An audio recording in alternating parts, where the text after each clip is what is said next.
I've always been the practical one in my family. While my older brother Bart was busy chasing his dreams of becoming a successful businessman, I focused on climbing the corporate ladder step by step. That approach finally paid off when I landed a position at Crawford and Associates with a salary that made my previous job look like pocket change. The only downside, the commute was killing me. 2 hours each way meant I was spending 4 hours a day just getting to and from work. After 2 weeks of this nightmare, I knew I had to find a place closer to the office. That Saturday, I went to my parents' house for our traditional family dinner. Mom was in the kitchen, stirring something that smelled amazing, while Dad sat in his favorite armchair reading the newspaper. It felt like every other Saturday dinner we'd had since I was a kid. "How's the new job going, honey?" Mom asked as she placed a steaming casserole on the table. "Actually, really good," I replied, lying, helping her set the table. "The only problem is the commute. I'm looking for a new place to rent closer to work." That's when I noticed my parents exchange one of those looks they perfected over their 30 years of marriage. Mom wiped her hands on her apron and sat down. "You know, Amber," she said, "we might have a solution for you. Remember Grandma Helen's old apartment, the one I inherited? Our tenants just moved out last week, and it's literally a 5-minute walk from your new office." I nearly dropped the fork I was holding. Of course, I remembered that apartment. I'd spent countless weekends there as a kid when Grandma Helen was still alive. It was a cozy 2-bedroom place in a quiet neighborhood, with huge windows and a small balcony where Grandma used to grow her beloved petunias. "How much would the rent be?" I asked, trying not to sound too eager. Mom named a figure that made my eyes widen. It was about 1.5 times less than the average market price in that area. "We'd give you a family discount, of course," she added with a smile. "I'll take it," I said immediately, not even trying to negotiate. The location was perfect, and the price was unbeatable. "That's settled then," Dad said, finally looking up from his newspaper. "Now, did you hear about your brother's latest success? He just landed 3 new corporate clients for his courier company. He's really making it big in the delivery business." And just like that, the conversation shifted to their favorite topic, Bart's achievements. I sat there, pushing food around my plate, nodding at appropriate intervals as my parents gushed about how their son was becoming a successful entrepreneur. It was always like this. Bart was the golden child, the risk taker, the one who dared to dream big. I was just Amber. Moving day was surprisingly quick. The real shock came when I walked into Grandma Helen's apartment with the first box in my hands. The place was, well, let's just say the previous tenants hadn't exactly treated it like their own. The walls were covered in dated wallpaper that was peeling at the corners. There were mysterious stains on the ceiling, and the only piece of furniture was this ancient sofa that looked like it had survived several wars. I called Mom that evening, sitting cross-legged on that old sofa, the only place to sit in the entire apartment. "Hey, Mom, would it be okay if I did some renovations?" She sounded distracted, probably watching one of her cooking shows. "Oh, sure, honey, just don't make it too bright. You know how I feel about those trendy neon colors everyone's using these days." I had to laugh at that. "Mom, have you ever seen me wear anything brighter than navy blue? Trust me, I'm thinking more along the lines of earth tones and neutrals." That night, I dove deep into the internet, browsing through interior design websites and Pinterest boards. I created a whole mood board with my vision: warm grays, soft beiges, and the occasional deep blue accent. Everything would be understated, but elegant, comfortable but put together, just like me, I guess. The next few months became a blur of work and renovation. I'd come home from the office, change into old clothes, and get to work. First came the wallpaper removal, then there was the painting, which taught me that just one more coat is rarely just one more coat. Furniture shopping became my new weekend hobby. I'd spend hours in stores testing sofas, measuring spaces, and comparing prices. Piece by piece, I built my home. A comfortable gray sectional that was perfect for movie nights, a solid wood dining table that could seat six, a plush area rug that tied everything together. The transformation took 6 months of weekends and evenings, but finally, it was done. Looking around at my finished apartment, I felt a surge of pride so strong it almost brought tears to my eyes. I had done this. When Mom came to see the finished result, I was nervous. She walked through each room slowly, running her hand along the new kitchen countertops, examining the carefully chosen light fixtures, studying the subtle pattern on the wallpaper in the bedroom. "Amber," she said finally, turning to face me, "this is remarkable." I nearly fell over. Mom wasn't exactly free with her compliments, especially when it came to me. But there she was, actually smiling, actually impressed. "You did all this yourself?" she asked, gesturing around the living room. I nodded, trying not to look too pleased with myself. "Well, YouTube tutorials helped a lot." "It's beautiful," she said. And then she did something she hadn't done in years. She hugged me. A real hug, not one of those quick, obligatory ones she usually gave me at family gatherings. 2 weeks later, I headed to another family dinner, practically bouncing with excitement. I'd gotten a promotion at work, senior account manager with a nice salary bump and my own team to lead. I couldn't wait to share the news. "Mom, Dad," I said during a lull in the conversation, "I have some good news. I got promoted at work." Mom barely glanced up from her plate. "That's nice, dear," she said. She turned to Dad, her voice dropping. "Have you heard from Bart today?" That's when the real dinner conversation started. It turned out my brother's courier company was in trouble. A bigger competitor had moved into town, some national chain with fancy tracking apps and lower prices. Bart's clients were jumping ship faster than rats from a sinking vessel. "We're going to help him," Dad announced, pushing his plate away. "We've decided to take out a loan." I nearly choked on my water. A loan. Look, maybe this is actually an opportunity. If he can't compete with this bigger company, maybe it's time to try something else. Starting over might be better than throwing good money after bad. The silence that followed was deafening. Mom and Dad exchanged one of their looks, not the fond ones they usually shared, but the kind that said they were disappointed in me again. "You don't understand business, Amber," Dad said finally, his voice turning. "You've always played it safe with your office jobs. Your brother is an entrepreneur. He takes risks." "Family always helps family," Mom added firmly. "That's what we do." I opened my mouth to argue, then closed it again. What was the point? They'd already made up their minds. I could have told them I'd discovered the cure for cancer, and they'd still be more concerned about Bart's delivery vans. The next 6 months were like watching a slow-motion car crash. Mom would call occasionally to update me on the situation, though I never asked. The loan they took out bought Bart some new vans and helped him lower his prices, but it wasn't enough. The competitor kept expanding, kept taking clients, kept pushing their fancy app and next-day delivery promises. Then came the call I'd been expecting all along. "Your brother's company went bankrupt," Mom said, her voice tight with emotion. "He and Sarah have moved in with us, temporarily, just until they get back on their feet."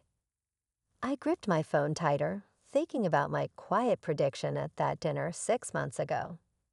"I'm sorry to hear that," I said, because what else could I say? "I told you so." "They're sleeping in your old room," Mom continued. "Sarah's taking it pretty hard. You know how she is about appearances." Yeah, I knew how my sister-in-law was. Sarah had always looked down her nose at my simple office job, preferring to remind everyone at family gatherings that she was married to a CEO. I wondered how she was handling living with her in-laws now. That weekend, I drove to my parents' house, telling myself it was just another family dinner. But as soon as I walked through the door, the tension in the air was thick enough to cut with a knife. Bart was sprawled on the living room couch, scrolling through his phone. He barely looked up when I entered, offering only a grunt that might have been, "Hey." Sarah was perched on the armchair like she was sitting on a throne, her designer handbag placed carefully at her feet. She gave me one of her trademark looks, the kind that suggested I was something she'd found stuck to her shoe. Dinner's ready, Mom called, and we all gathered around the table. I should have known better than to hope for a quiet meal.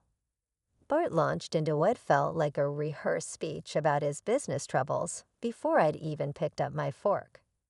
I had everything under control, he insisted, gesturing with his knife. The business was growing, we were expanding. Then these corporate vultures moved in with their fancy technology and deep pockets. They'd probably spent millions on marketing, Sarah added, pushing her food around her plate. How is a small business supposed to compete with that? Exactly. Bart slammed his hand on the table, making the glasses rattle. They're just bullies with bigger budgets. And don't get me started on those idiots at the bank who wouldn't extend our credit line. Complete morons who wouldn't know a good business opportunity if it bit them in the... Maybe, I interrupted, unable to help myself. This is just how business works.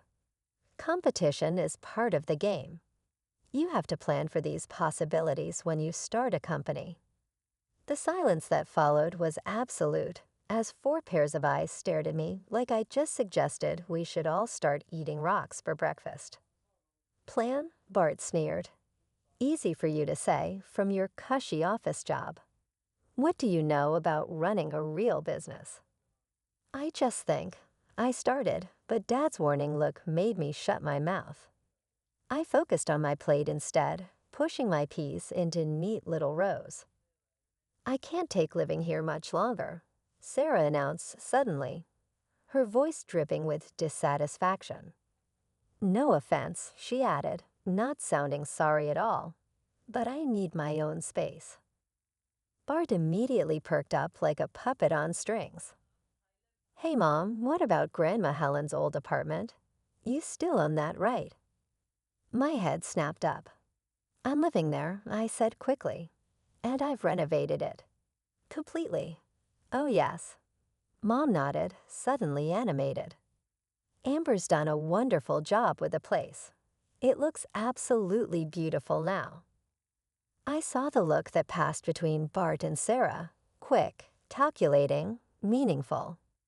Something cold settled in my stomach, but I pushed the feeling away. I was being paranoid. They wouldn't, would they?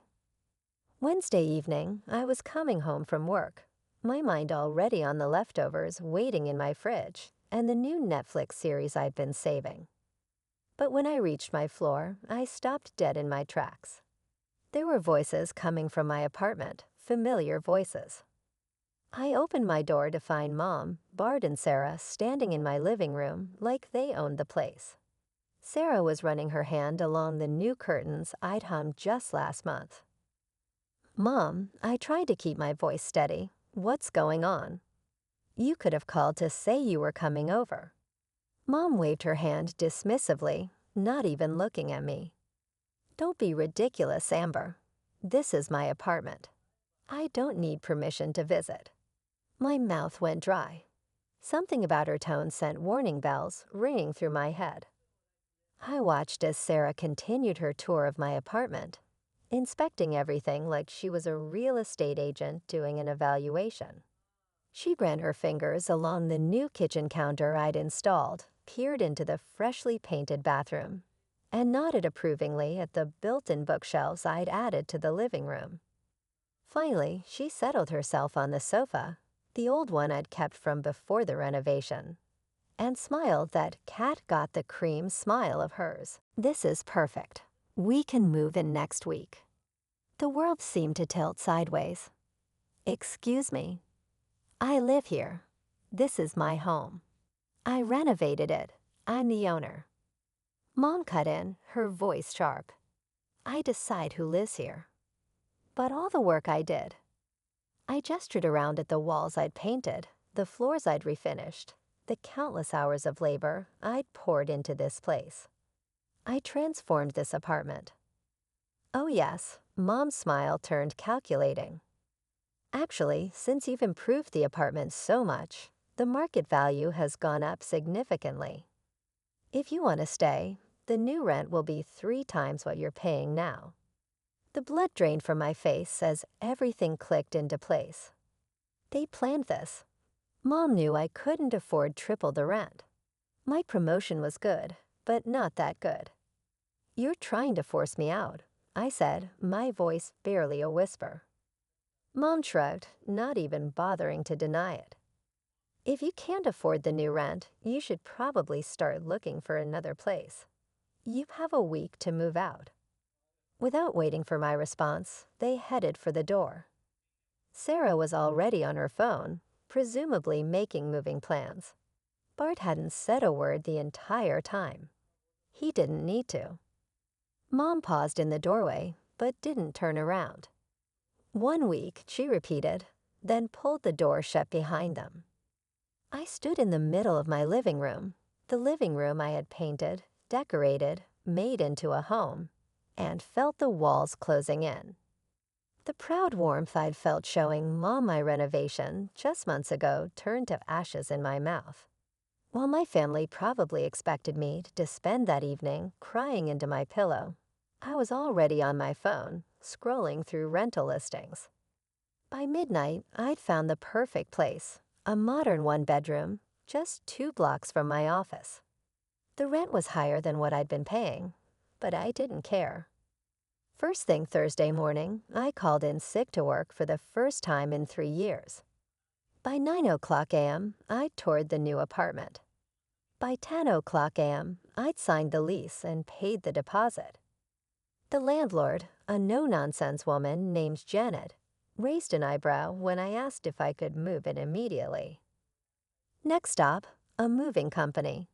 I found one that specialized in same-day moves and didn't mind paying the rush fee. While waiting for them to arrive, I went through my apartment.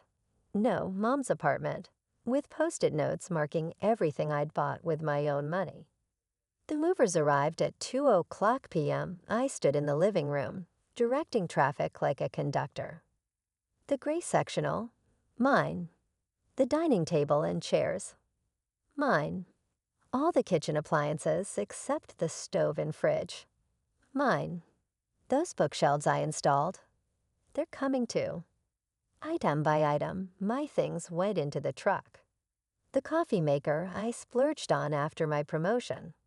The memory foam mattress I bought during a Black Friday sale. The TV I'd installed myself after watching 3 different YouTube tutorials. Everything I'd purchased to make this place a home. All of it went into boxes and onto the truck. When they finished, the apartment looked almost exactly as it had the day I moved in. Empty walls, bare floors, and that old sofa sitting alone in the middle of the living room, like a captain going down with his ship. I took one last look around, remembering all the weekends I'd spent painting these walls, all the evening hours I'd invested in making this place beautiful. Then I locked the door, dropped my keys in an envelope, and slipped them under my parents' front door on my way to the new apartment. I spent that night setting up my new apartment, arranging furniture until everything felt right. It wasn't until the next morning that all hell broke loose. The call started at 7:00 a.m. Mom, Bart, Sarah. Mom again, Bart again. I watched my phone buzz across my new kitchen counter, taking a slow sip of coffee from my relocated coffee maker. After the 6th call, I finally picked up. "How dare you?" Mom's voice exploded through the speaker. "The apartment is completely empty." Your brother and Sarah have nowhere to sleep except that old sofa. You had no right to take all that furniture. I took another sip of coffee, feeling surprisingly calm. Actually, I had every right. I bought everything with my own money. I have all the receipts if you'd like to see them. I left what was there originally. You know, that sofa you were so happy to let me use. There was a moment of silence. Then Mom called me something that would have made Grandma Helen wash her mouth out with soap. The call ended with a click. My phone started buzzing again. Within 30 minutes of Mom's call, this time with message notifications, Bart and Sarah had apparently teamed up to blow up my messenger app. "You vindictive witch." That was from Sarah.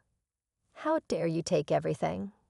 You're just jealous because Bart's a real entrepreneur, and you're just a paper pusher." Bart's messages weren't any better. "You selfish piece of work. You've always been jealous of my success. Now you're trying to punish us just because we're going through a rough patch. Real classy, sis, real classy." The messages kept coming, each one more vitriolic than the last. According to my dear brother and his wife, I was greedy, heartless, vindictive, petty, cruel, selfish, and my personal favorite, a soulless corporate drone who wouldn't know family loyalty if it bit her in the face.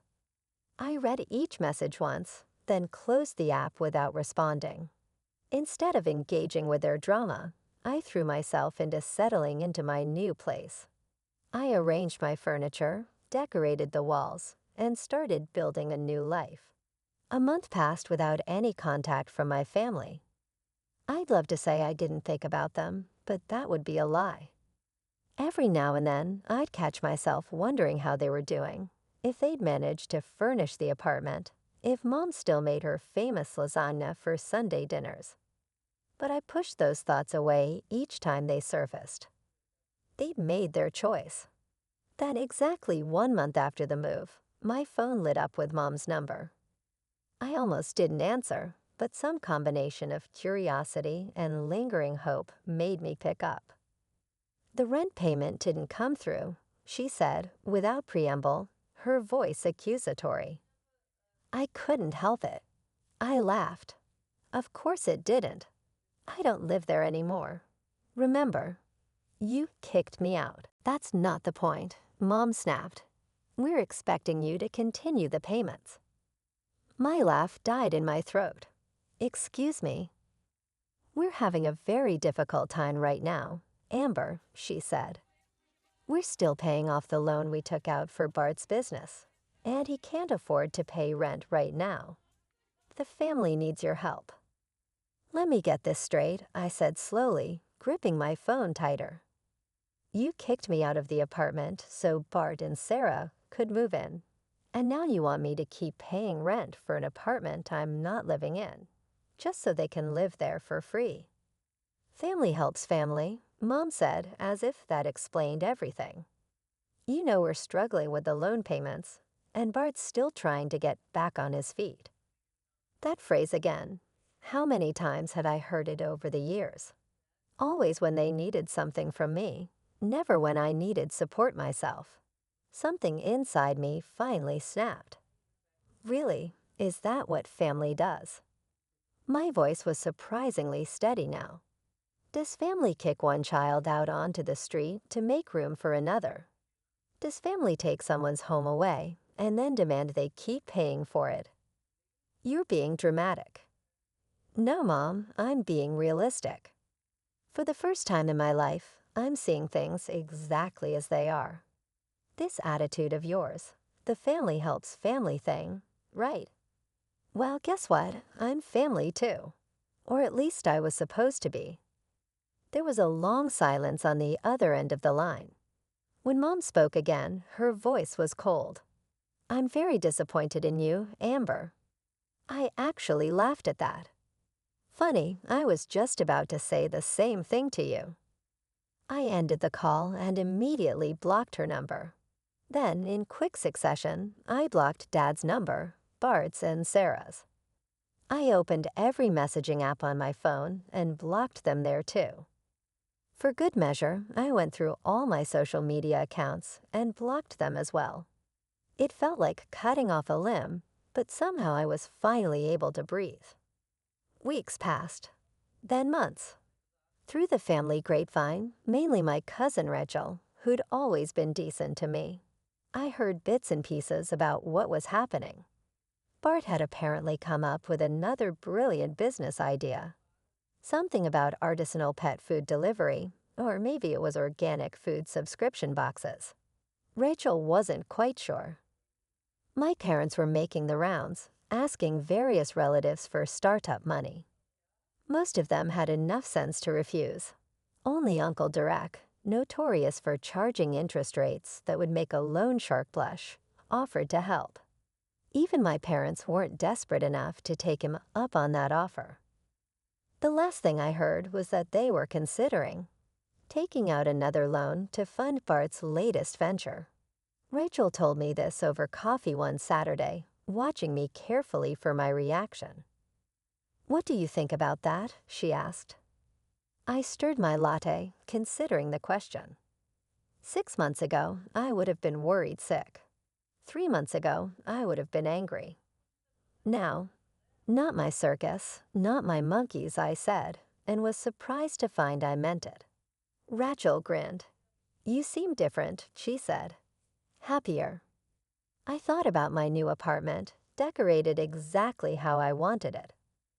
About my recent promotion at work, the one I'd celebrated with my team instead of my family.